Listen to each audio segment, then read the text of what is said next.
Eu pediria que os irmãos, mesmo sentados, abrissem as suas Bíblias no Evangelho segundo escreveu Mateus, capítulo de número 5, dos versículos 38 ao 41.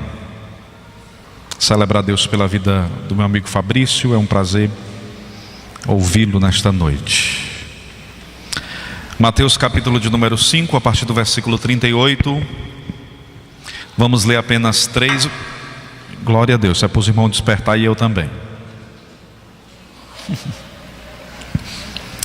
Glória a Jesus. Coração chega, acelerou agora. Mateus 5:38, a palavra de Deus diz-nos assim. E eu vou ler, irmãos, na ACF, que é Almeida Corrigida e Fiel. E depois eu vou ler sozinho, os irmãos apenas acompanhem.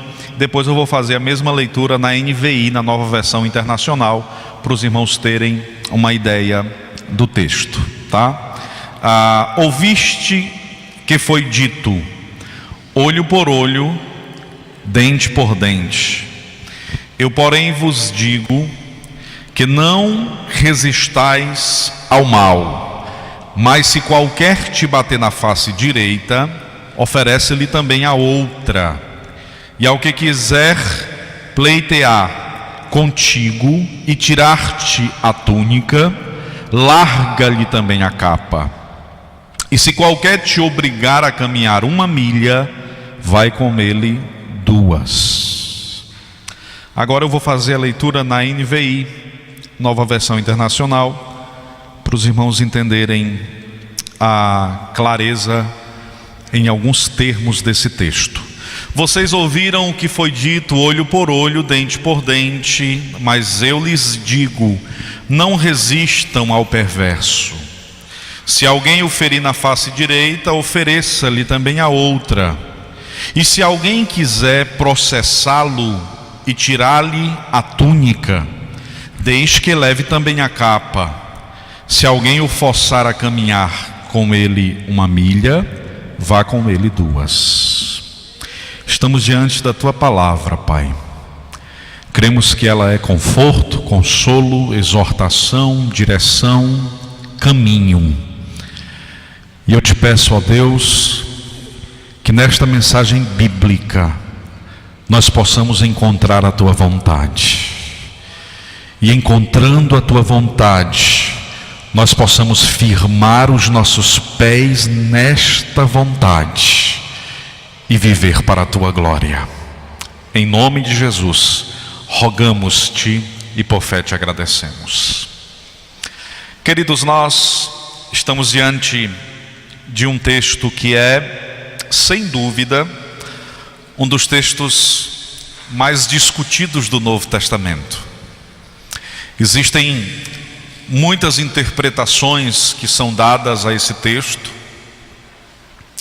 E quando Jesus está trazendo essa percepção da lei, apresentando o que fora dito ou o que fora escrito por Moisés, porque no Sermão da Montanha Jesus faz referência a muitas coisas que foram escritas. Isso, porém, olho por olho, dente por dente, está escrito.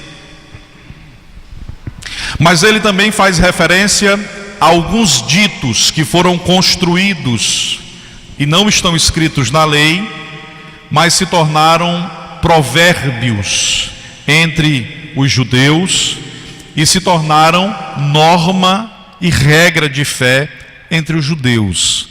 E aí Jesus, ele faz referência ao que está escrito e ele faz referência ao que foi construído, que não está escrito, mas o que foi construído de percepção e de orientação entre os judeus. E Jesus nos convida a pensar a partir do olhar do discípulo. E ele vai nos ensinar que o discípulo, ele precisa ter um olhar diferente. O olhar do discípulo não é um olhar tradicional. O olhar do discípulo não é o olhar corriqueiro, comum, natural. O olhar do discípulo é um olhar, e aí eu gosto muito do termo do John Stott, é um olhar radical. A radicalidade do reino é apresentada nesses 3 versículos da Escritura Sagrada. Observe, Jesus olha para os seus discípulos e diz: aquele que caminha no reino, se levar uma pancada na face direita, precisa oferecer a face esquerda. Aquele que caminha no reino, se for processado e levado às barras dos tribunais, e se aquele que o levou às barras dos tribunais intentar retirar dele a sua vestimenta, a sua túnica, o radical discípulo oferece a capa. Aquele que foi afetado pela realidade do reino, se for obrigado por um general de exército a caminhar 1 milha, ele então caminha 2, porque a outra ele caminha sem obrigações, ele caminha gratuitamente. É radical.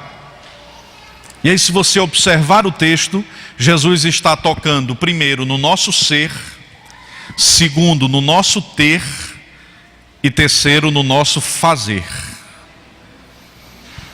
Jesus diz assim: o discípulo precisa ter o seu ser afetado. E quando é que o discípulo tem um ser afetado? É quando ele sofre a violência, e mesmo sofrendo violência, ele tem autodomínio. E ao invés de revidar a violência, ele suporta e oferece a outra face. Jesus diz assim: o discípulo tem o seu ter afetado. Alguém lhe tira a túnica, ele está despreocupado, ele entrega-lhe também a capa. Ser discípulo toca o nosso ter.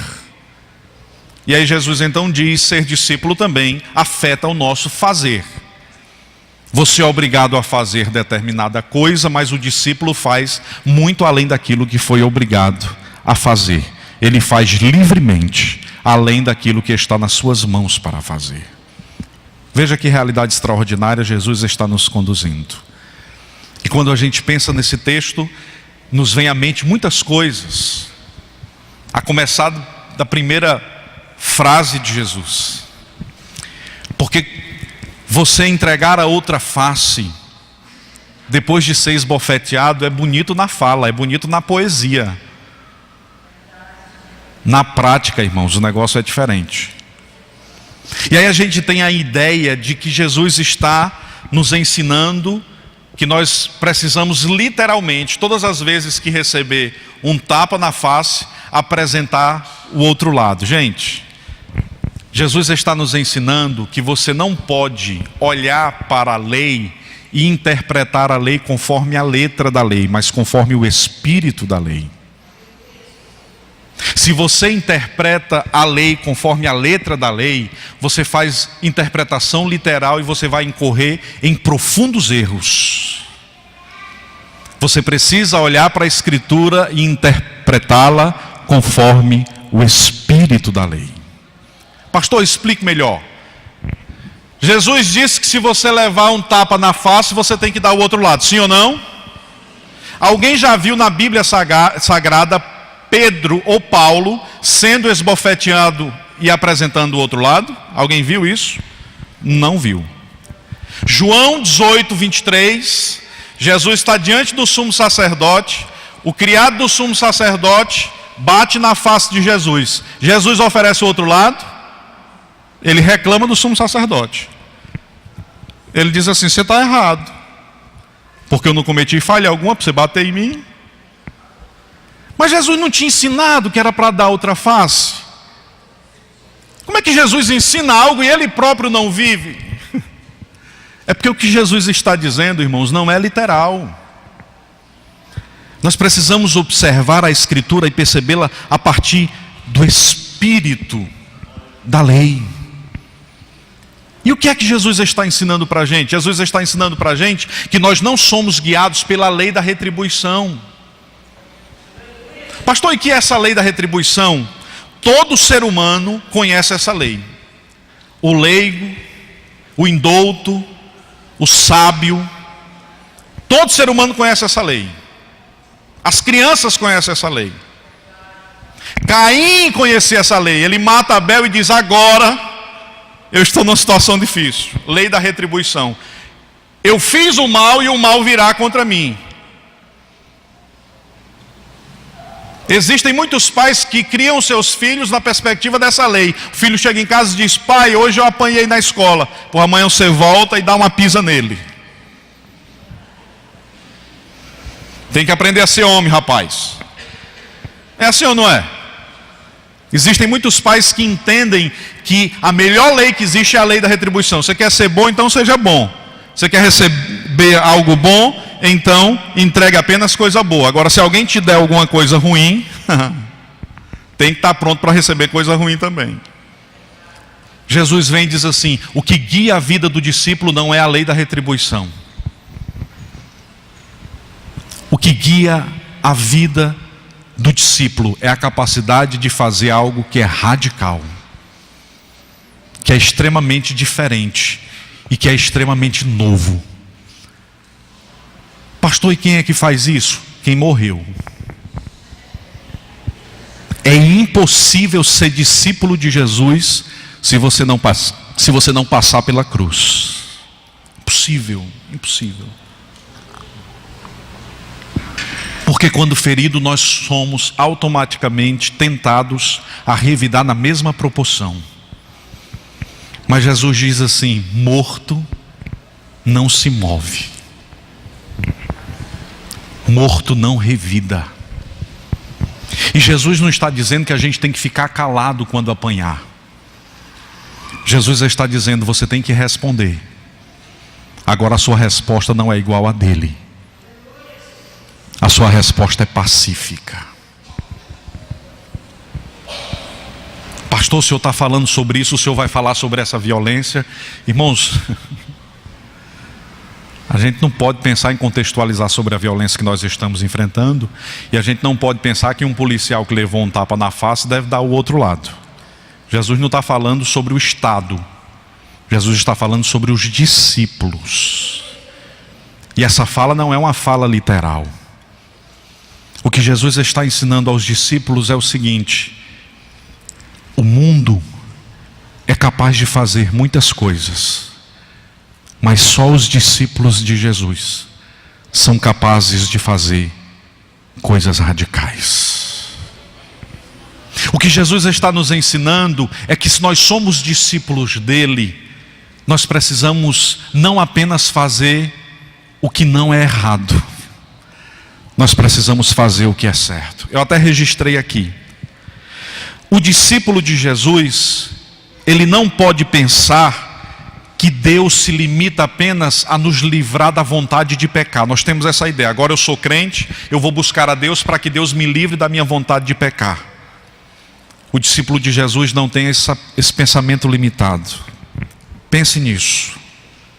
O discípulo de Jesus, ele não apenas está buscando impedir cometer falhas e cometer pecados. Nesse texto Jesus vai nos ensinar que nós não temos apenas que evitar a ganância, nós temos a obrigação de ser generosos. Nós não temos que evitar mentir ou dizer inverdades, nós temos que ser pessoas confiáveis e verdadeiras.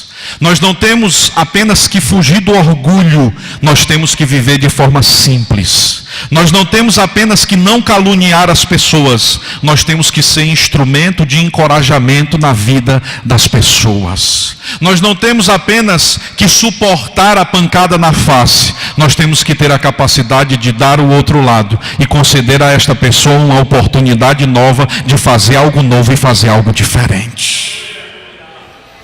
Isso é radicalidade. Pastor, é fácil? Não. E quem disse que entrar no reino dos céus é tarefa fácil? A Escritura diz que depois de João Batista, o reino dos céus é tomado por esforço. Às vezes, irmãos, nós olhamos para as pessoas que não estão ainda no Evangelho, conhecendo Cristo e vivendo a realidade do reino, e às vezes a gente fica pensando: meu Deus, Deus deve estar muito triste. essa pessoa vivendo essa situação de pecaminosidade.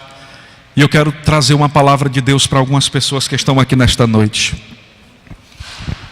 Deus não se entristece apenas quando vê alguém em estado de pecaminosidade. Deus se entristece quando vê alguém que foi transformado e não está usando toda a potencialidade que Deus pensou para ele. Deus se entristece quando vê alguém na igreja que já recebeu de Deus capacidades muitas, mas que não coopera com o seu reino e não torna o seu nome conhecido no lugar onde chega. Deus se entristece quando vê crentes que Ele abençoou, abriu portas de graça, abasteceu as suas despensas, mas o seu coração é fechado para ajudar e abençoar pessoas que precisam. Deus se entristece quando Deus concedeu a alguém a capacidade interpretativa de olhar a Escritura e compreendê-la em sua profundidade, de ensiná-la de forma clara e abençoadora, e mesmo assim essa pessoa negligencia o estudo, fazendo coisas que muitas vezes não agradam o Eterno. Deus te chamou, Deus te resgatou, Deus te potencializou. Você não pode estagnar. Nós somos chamados para dar a outra face. E dar a outra face é ter a capacidade de fazer algo que está para além da lógica. Dar a outra face é ser revestido por Deus e ter capacidade de fazer o que o homem natural e comum não tem capacidade de fazer. E aí eu quero trazer um conselho para você. Seja violentamente pacífico. Deus te chamou para ser violentamente pacífico. Você sabia, eu já expliquei isso num culto, acho que num domingo para os irmãos. Você sabia que quando Jesus disse que se alguém te bater a face direita, Donald Carson, quando interpreta esse texto, ele diz que se você é destro e se você vai bater na face direita de alguém, só existe uma forma de você bater na face direita de alguém. Você está frontalmente olhando para esta pessoa, e para que você possa bater a face direita é preciso que você possa esbofeteá-lo com a parte de trás da mão e não com a palma da mão, porque a face direita está deste lado. Mas existe um exegeta chamado Juan Matel, que eu muito admiro, e ele traz uma interpretação muito profunda desse texto. Ele nos ensina que quando Jesus nos ensinou que se alguém te bater a face direita, você deve oferecer o outro lado, ele está falando sobre a possibilidade de alguém estar de costas, alguém está de trás de você, e esse alguém estende a mão e bate na sua face. Duas coisas Jesus estaria nos ensinando conforme a interpretação de Juan Matel. Primeiro, existem dores na vida que são perpetradas por pessoas que estão perto. Segundo, não existe dor maior do que a dor das feridas de um covarde. É alguém próximo e que está de costas. E aí Jesus diz, você tem a opção de virar e bater, mas você vira, olha nos olhos e apresenta o espírito de pacificação. Você vira, olha nos olhos e diz, você me trouxe violência, eu te trago graça. Irmãos, nada me angustia mais do que ouvir algumas mensagens de alguns crentes. Crentes não, pessoas que estão na igreja.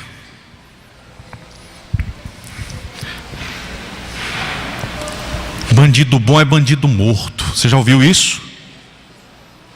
Ouviu, né? Bandido bom não é bandido morto, irmão. Isso que você está dizendo é uma negação ao Evangelho. Bandido bom é bandido transformado, regenerado, cheio de vida, de paz e do Espírito Santo. Porque é muito fácil criticar alguém que bateu na face, mas pensar nas estruturas que fizeram este alguém ser locupletado de ira para bater na face é outra questão. E será que o adolescente que está envolvido na criminalidade, ele o está porque quer? Você já fez essa pergunta? Outra pergunta que você precisa fazer: será que se fosse o seu filho, essa frase seria válida para o seu filho? Deixa eu trazer uma palavra de Deus para essa igreja nesta noite. Nós só temos uma bandeira, a bandeira do amor. E a bandeira do amor não coaduna com a ira. A bandeira do amor só cabe um sangue, é o sangue do Cordeiro que foi vertido na cruz do Calvário. E eu não estou levantando aqui bandeira ideológica, eu não estou levantando bandeira política, eu estou falando do Evangelho de Jesus. E se você acha que o que eu estou dizendo não é clássico, e não tem lógica, e não tem direção, e não tem registro bíblico, vamos conversar a noite todinha aqui. Eu mostro para você, de Gênesis a Apocalipse, que o propósito de Deus foi estabelecer uma nação para que essa nação viva de forma harmônica, para que a paz dele se estabeleça, para que cada mesa tenha comida, para que cada coração tenha leveza, para que cada família tenha relacionamento, e para que o Espírito de Deus cuide de cada casa. É esse o propósito de Deus. É essa a vontade do Eterno. A vontade do Eterno é criar uma comunidade de discípulos radicais que não são guiados pela lei da reciprocidade. Se você empreendeu força contra mim, eu virei a você com a força superior. O discípulo de Jesus, nos seus relacionamentos interpessoais, ele pensa diferente. Se você exerceu força contra mim, eu vou com uma força que você não pode resistir. É a força do amor de Jesus. E se você lançou palavras duras contra mim, eu vou aos pés da cruz e intercedo por tua vida, e a graça de Deus se estabelece na tua vida, e tu verás a glória de Deus na minha vida. É assim com o discípulo. É radical, irmãos. É radical. Eu ouvia de um pai há algumas semanas que ele se gabava dizendo que criou 10 filhos na igreja e nunca os filhos dele correram. Porque se o menino se levantasse, bastava ele olhar, o menino sentava. Nenhum dos 10 estão na igreja. E aí ele dizia: se desviaram porque quiseram. Mas quando era criança não fazia barulho dentro da igreja. E eu tive que ensinar aquele pai. Nós às vezes preservamos os nossos bancos e perdemos os nossos filhos. Nós às vezes nos preocupamos em transparecer para todo mundo que nós somos perfeitamente, coerentemente íntegros. E os nossos filhos estão nos vendo mentir nas coisas básicas da vida. Eu disse para aquele pai: os seus filhos não estão na igreja, infelizmente, porque eles cresceram e escolheram sair da igreja. Os seus filhos não estão na igreja porque eles nunca encontraram Deus em casa. E ele chorou, se angustiou, e eu disse: pai, a nossa missão é ser Cristo, nada mais do que isso. Diz aí para o irmão que está do seu lado, a única coisa, diz aí para o irmão que está do seu lado, a única coisa que Deus espera de você, diz aí olhando para ele, é que você seja semelhante a Jesus. Pronto. Não precisa de outra coisa. Pastor, eu sou semelhante a Jesus. Pronto, simples assim. Está cumprindo a sua missão e não está fazendo mais do que o seu dever. Você foi resgatado, foi para isso. E o apóstolo Paulo disse: filhinhos, agora eu estou vendo Cristo sendo formado em vós, quando eu escrevi aos Gálatas. E eu, como uma mãe prestes a dar à luz, eu estou sofrendo dores de parto, mas eu estou vendo Cristo se formando em vós. Eu estou vendo Cristo se formando em vós. Nós precisamos dar a outra face. Nós precisamos ser. O discípulo precisa ser. E aí Jesus nos transporta para outra realidade, que é a realidade do ter. Ele diz que ele usa a expressão pleitear na tradução corrigida, na tradução atualizada, e quando você vai para a NVI, a expressão é processar. Se alguém vem ao tribunal e processa você querendo tirar de ti a tua túnica, lembrem-se os irmãos, a túnica é a roupa do dia. Era uma roupa, um sobressalto que se colocava sobre a primeira vestimenta, era a roupa do dia. Aí Jesus diz assim: se alguém chegar e processar você, antes do processo ser julgado e você ser considerado condenado, ofereça a ela, para acabar com esse negócio, a capa. Esse pastor está dizendo assim umas coisas estranhas. Não, irmão, isso aqui foi Jesus que disse. Você sabe o que é que Jesus está dizendo aqui, irmãos? Algo extremamente radical. O que Jesus está dizendo aqui é que crente tem que levar desaforo para casa.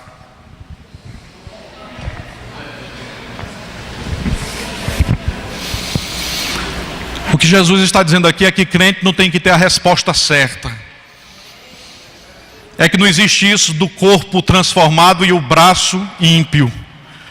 É que não existe isso de você não sabe quem era eu. Quando você vê um crente, eu já vi muitos crentes dizendo: pastor, eu não estraçalhei ele no meio. Pastor, você não tem ideia de como eu era não. Ele começa a contar assim com vigor as pessoas que matou. As pessoas dizem: está vivo, está vivinho. O velho homem está ativo, com capacidade poderosa de refrescar a memória. Aí Jesus diz assim: o discípulo não ganha quando no tribunal o outro perde tudo.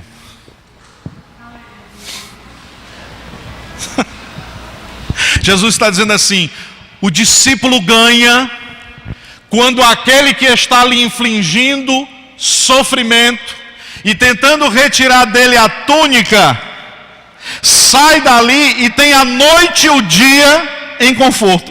Olha que coisa estranha. Jesus diz assim: o discípulo precisa trabalhar pelo conforto daquele que se volta contra ele, dando a vestimenta para o dia e a capa para a noite.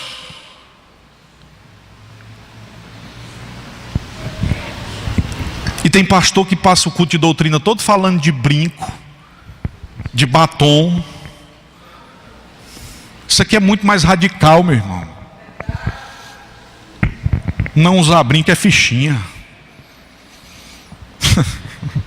Usar saia na canela é fichinha. Isso aí qualquer um faz. Para quem mais bem vestido que os muçulmanos? Sim ou não, irmão? Radical é isso aqui. Radical é alguém chegar e dizer assim: pastor, ela entrou com um processo contra mim. Mas sabe de uma coisa, pastor? Eu quero é paz. Porque eu não sou dominado pelas coisas. Deixa ela levar a capa, deixa ela levar a túnica, mas ela não leva a minha paz, ela não leva a minha comunhão com Deus, ela não leva o meu contentamento, ela não leva a minha vontade de trabalhar, ela não leva a minha saúde, ela não leva. Os tribunais estão repletos de processos, e a gente começa a dizer que a justiça brasileira é extremamente morosa, e eu digo para os irmãos: não é só isso,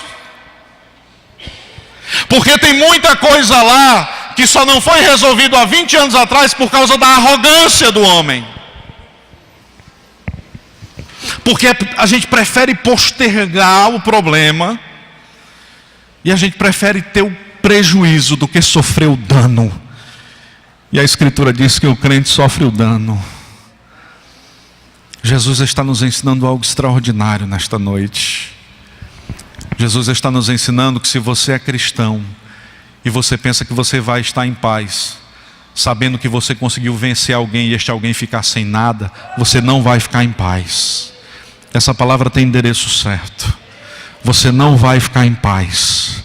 Você sabe quando é que você vai ficar em paz? É quando você sair de lá com conforto e essa pessoa também sair de lá confortável.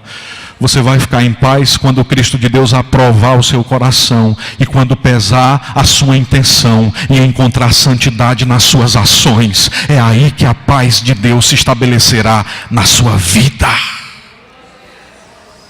Quem está entendendo a mensagem, diga amém. Graças a Deus. Existe um risco enorme de você não ter nada.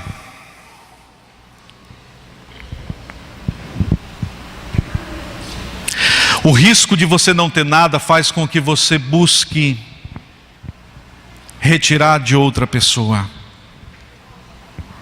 Mas existe um risco ainda maior de você ter tudo. O que não tem nada deseja tomar a capa, a vestimenta, a túnica. O que tem tudo e é dominado pelo ter, não é capaz de entregar nada.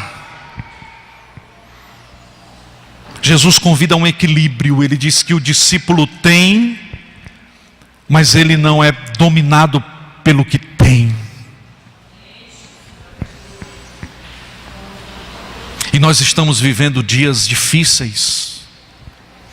O mundo que nós estamos vivendo, ele começa no jardim e ele termina numa cidade. A maioria dos que aqui estão, os que estão acima de 40 anos, nasceram na zona rural e migraram para a zona urbana. E na zona urbana tudo é exagerado. Você já viu que tudo é exagerado aqui? Se a pessoa quer entretenimento, tem entretenimento de todo jeito que você imaginar. Se a pessoa quer culinária, tem culinária de todo jeito. Se 2 horas da manhã você quiser comer determinada comida em Fortaleza, você consegue comer. Se a pessoa quer translado, ela tem opções e opções. Essa semana bem menos, mas tem opções e opções de transporte.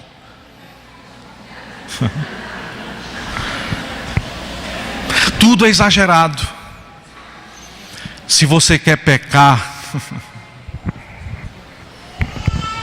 você tem opções e opções e opções. Eu lembro-me do testemunho de um pastor do interior, que ele, conduzido pela tentação e pelo desejo de prostituir-se, tomou uma mulher da vida numa cidade próxima da que ele pastoreava e levou esta mulher para uma cidade ainda mais distante. Entrou num ambiente preparado para esse tipo de maldição, e chegando lá, um som estava ligado no quarto, e o som então deixou de tocar uma música que era uma música mundana e começou a tocar um hino, e esse hino era de autoria do seu filho.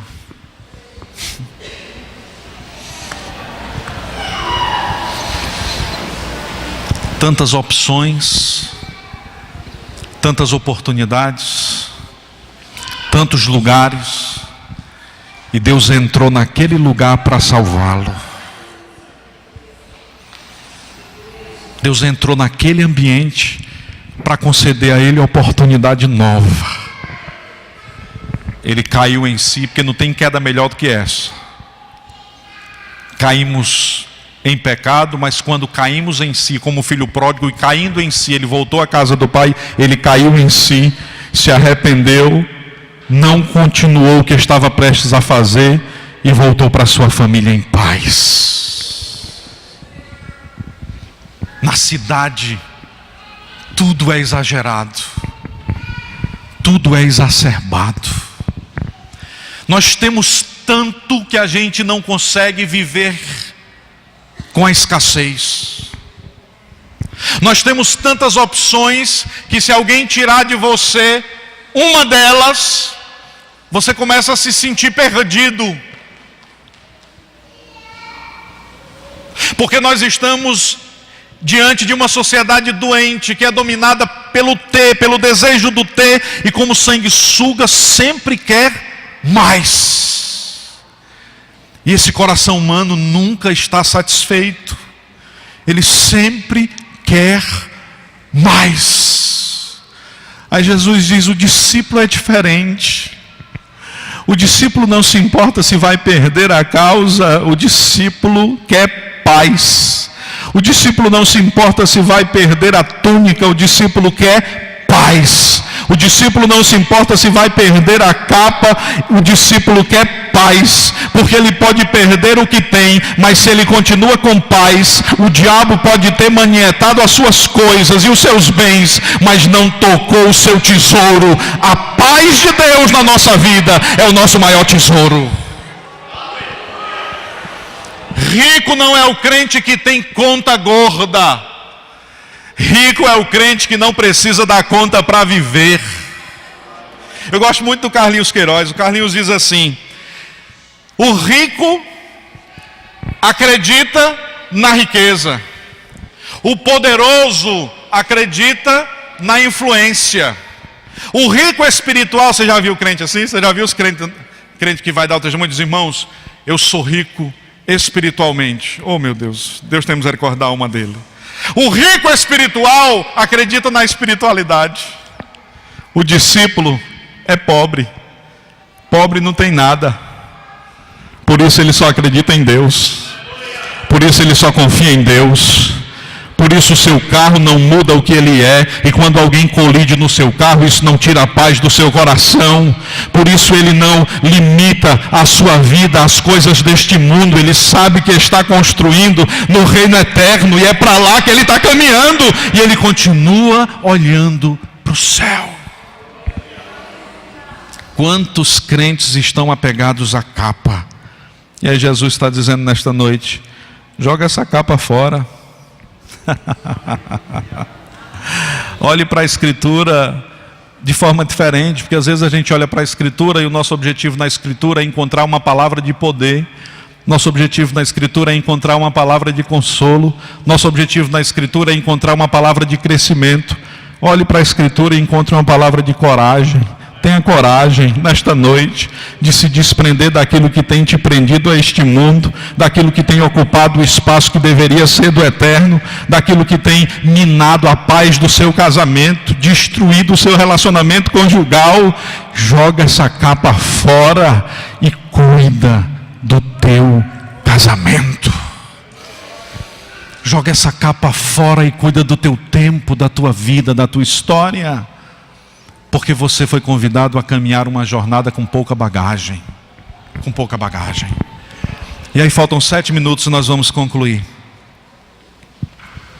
Jesus diz assim: você tem que ter o ser transformado, você tem que ter o ter transformado, mas você também tem que ter o fazer transformado. Olha o conselho de Jesus: se alguém te obrigar a caminhar uma milha, no primeiro século, quando o Novo Testamento escrito foi ou pensado foi, os generais, quando caminhavam com as tropas, que eles chegavam diante dos civis, os generais obrigavam os civis a levar as malas dos soldados por uma milha. E os civis tinham que obrigatoriamente carregar as malas dos soldados. De sorte que quando o general aparecia retornando da guerra com algum despojo, os civis já iam entrando em casa, porque eles não queriam ser convidados para levar nenhum peso. E quando o general ordenava que eles levassem, se eles não levassem, eles poderiam ser presos por isso. Isso era lei. Jesus então diz assim: quando alguém te obrigar a caminhar uma milha, faz diferente de todo mundo, porque você é discípulo e discípulo é radical. Você foi obrigado para andar uma milha? Fui. Pois vá 2. E o que é essa segunda milha? É a milha da liberdade. A primeira milha é a milha da obrigatoriedade. A segunda milha é a milha da liberdade. A primeira milha você faz porque alguém te orientou e te ordenou a fazer. A segunda milha você faz porque você escolheu fazer. A primeira milha é a milha que diz que você ou faz ou você vai preso. A segunda milha é a milha que declara que você faz porque você é livre, porque você escolheu viver desta forma. E essa é uma escolha livre. Isso é extraordinário. Jesus está nos convidando a caminhar a milha da liberdade. E isso tem, irmãos, implicação em todas as áreas das nossas vidas. Isso tem implicação em tudo aquilo que a gente pensa e em tudo aquilo que a gente faz. Quando a Escritura diz, ou você faz porque é obrigado a fazer, ou você faz porque é livre para fazer, a Escritura está fazendo a distinção entre o religioso e o discípulo. O discípulo anda sempre na primeira milha, o religioso anda sempre na primeira milha, perdão. O religioso anda sempre preocupado em obedecer. O religioso anda sempre com medo de ser preso, aprisionado ou ir para o inferno. O religioso está sempre preso à primeira milha e à ordenança da primeira milha, sempre fugindo, sempre temendo. Jesus diz assim: o discípulo é livre. O discípulo não faz porque teme, o discípulo faz porque ama. Você não está aqui nesta noite porque está com medo de ir para o inferno. Você está aqui nesta noite porque a presença de Jesus está nesse lugar. E é a presença de Jesus que te trará paz, graça e companhia agradável. Glória a Deus. Que nós possamos caminhar conscientemente nesta noite. E saber que como discípulos de Jesus, nós não estamos presos a obrigatoriedades. Nós estamos presos à liberdade. Nós somos como José, que estava preso no cárcere, mas tinha a chave do cárcere. Ele podia entrar e podia sair na hora que ele quisesse, mas ele escolheu ficar preso. Amém, irmãos? Você tem a chave, você pode entrar e sair na hora que você quiser, mas eu prefiro ser prisioneiro de Jesus e ser livre. Eu prefiro continuar preso às cordas de amor do reino de Deus. Eu prefiro permanecer na presença dEle. Se você deseja permanecer na presença dEle, vamos ficar de pé em nome de Jesus. Que Cristo seja formado nos nossos corações. Eu quero concluir a minha fala nesta noite. Faltam 2 minutos citando 2 frases. A primeira é de Bruce Barton. Bruce Barton diz o seguinte: lembre-se que quando você estiver atravessando um processo de mudança na sua vida, significa que você já mudou. Pastor, faz tempo que eu estou tentando mudar a situação da minha vida, mas eu continuo sendo uma pessoa odiosa. Eu continuo sendo uma pessoa prepotente. Eu continuo sendo uma pessoa aprisionada à lascívia. Eu continuo sendo uma pessoa aprisionada à mentira. Quando você intentar no seu coração mudar, a mudança já começou. Se esta mensagem desta noite te fez refletir sobre algo que você precisa melhorar, a mudança já começou na sua vida e na sua história nesta noite. E a segunda frase para concluir é a seguinte: o importante não é que tudo esteja correndo bem. O importante é que você esteja fazendo o que é certo. Eve McManus. Deus não prometeu que as coisas seriam fáceis. Deus não prometeu que você não teria dificuldades. Mas se você fizer o que é certo, você terá a aprovação de Deus nos seus feitos. E a presença do Senhor será abundante sobre a sua casa, sobre a sua vida e sobre a sua família. Hoje é noite de restauração nesse lugar. Eu quero orar por algumas pessoas que estão aqui nesta noite. Eu quero fazer uma oração específica por uma única coisa, para que você seja capaz de liberar perdão. Pastor, eu não vou à frente, porque se eu for à frente, os irmãos vão saber que eu tenho dificuldade para liberar perdão para aquela pessoa. Então não venha. O discípulo radical, ele é radical por isso. Ele não se importa com o que vão dizer. Ele quer leveza.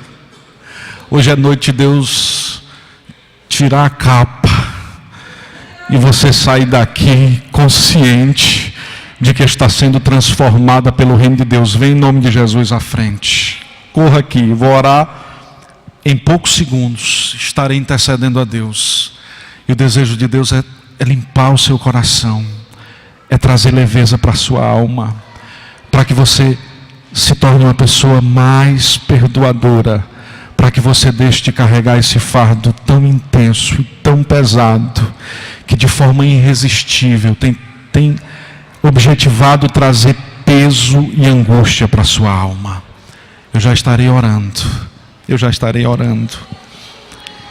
Corra aqui à frente.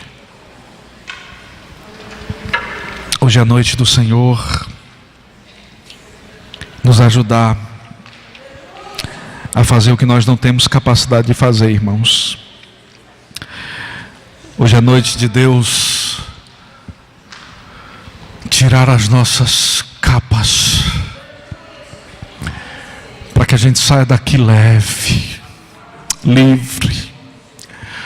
Discípulo radical não quer saber o que os outros pensam, irmãos. O discípulo radical quer saber o que Deus pensa. E se Deus comunicou ao seu coração que você precisa abrir a porta do perdão nessa noite, vem em nome de Jesus. E deixa eu trazer uma palavra para você. Existem pessoas que não conseguem perdoar a si mesmas. Existem pessoas que facilmente perdoam os outros. Existem pessoas que são tão fáceis de perdoar outras pessoas, que às vezes são aproveitadas. Às vezes as pessoas fazem uso dessas pessoas. No processo de auto-perdão, Deus vai iniciar um processo de autovalorização. E quando alguém desejar brincar com a sua vida, você vai olhar e vai dizer: olha, eu agora compreendi, comigo não é assim. Eu agora sou prudente como a serpente.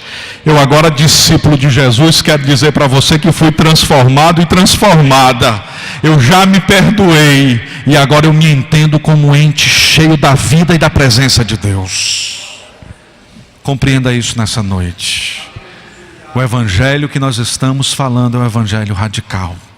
E a mudança e a cirurgia que Deus deseja fazer nas vidas dos que estão aqui à frente é uma cirurgia radical. Estenda as mãos aqui, irmãos. Vamos interceder, vamos orar. Vamos rogar a Deus que Deus possa trazer cura sobre feridas que foram abertas há muitos anos. Hoje é noite de Deus cicatrizar feridas que estão abertas há muitos anos. Feridas que estão produzindo odor na casa. Feridas que estão produzindo odor no casamento. Hoje Deus vai retirar toda a sujeira, toda a lama. Deus vai trazer cura sobre nós, graça sobre nós. Pai bendito, nós aqui estamos. O capítulo que nós estamos estudando, Pai, ele conclui-se dizendo que nós devemos ser perfeitos como perfeito é o Senhor. E nós não conseguiremos ser perfeitos como perfeito é o Senhor. Mas se nós formos cheios da Tua presença, nós conseguiremos parecer com o Teu Filho Jesus. E nessa noite eu te peço que a identidade, a característica, a graça, o poder e a unção que estava sobre o Teu Filho Jesus repouse, ó Deus, em porção de graça sobre a vida de todos que estão aqui. Ó Deus, eu te peço por esses que estão aqui à frente. que precisam liberar um espaço de acolhida para si mesmo ou para outros. Traz sobre eles alívio agora, Pai. Traz sobre eles paz agora, Pai. Traz sobre eles perdão neste momento. Porque perdoados sendo eles, perdoados serão aqueles que lhes infligiram qualquer tipo de dor. Perdoados sendo eles, perdoados serão aqueles que tentaram esbofeteá-los, que tentaram arrancar-lhes as vestimentas e que lhes obrigaram a andar uma milha a mais. Aqui estão os discípulos radicais, ó Pai. Nós queremos que o Senhor nos ajude a apresentar a outra face, a entregar a capa e caminhar a milha da liberdade. Que saindo deste lugar, nós não estejamos tão preocupados em cumprir com as obrigações, mas estejamos preocupados em livremente viver de forma santa, para que o Senhor seja glorificado nas nossas escolhas. Em nome de Jesus, rogamos-te, examine o nosso coração e veja como está a nossa jornada. Se é jornada de obrigação, nos transporta para a segunda milha agora. Nós queremos liberdade, nós queremos liberdade, nós queremos liberdade, Pai. Nós não queremos estar estagnados numa percepção religiosa de 200 anos atrás. Nós queremos que o Senhor nos livre para viver santidade agora, para este mundo de agora, e invadir esta cidade com a tua doce e poderosa presença. Manifesta a tua glória por meio desta igreja, e que nós possamos viver para ti, e que sejamos semblante teu aonde colocarmos a planta do nosso pé. Abençoe-nos sempre, Pai, é o que rogamos-te, e por fé nós já te agradecemos, em nome de Jesus. A graça de nosso Senhor e Salvador Jesus Cristo, o grande amor de Deus, o nosso Pai, a comunhão e as ternas consolações do Espírito de Deus repouse sobre os discípulos radicais. E quem tem fé, diga amém. Deus abençoe os irmãos em nome de Jesus.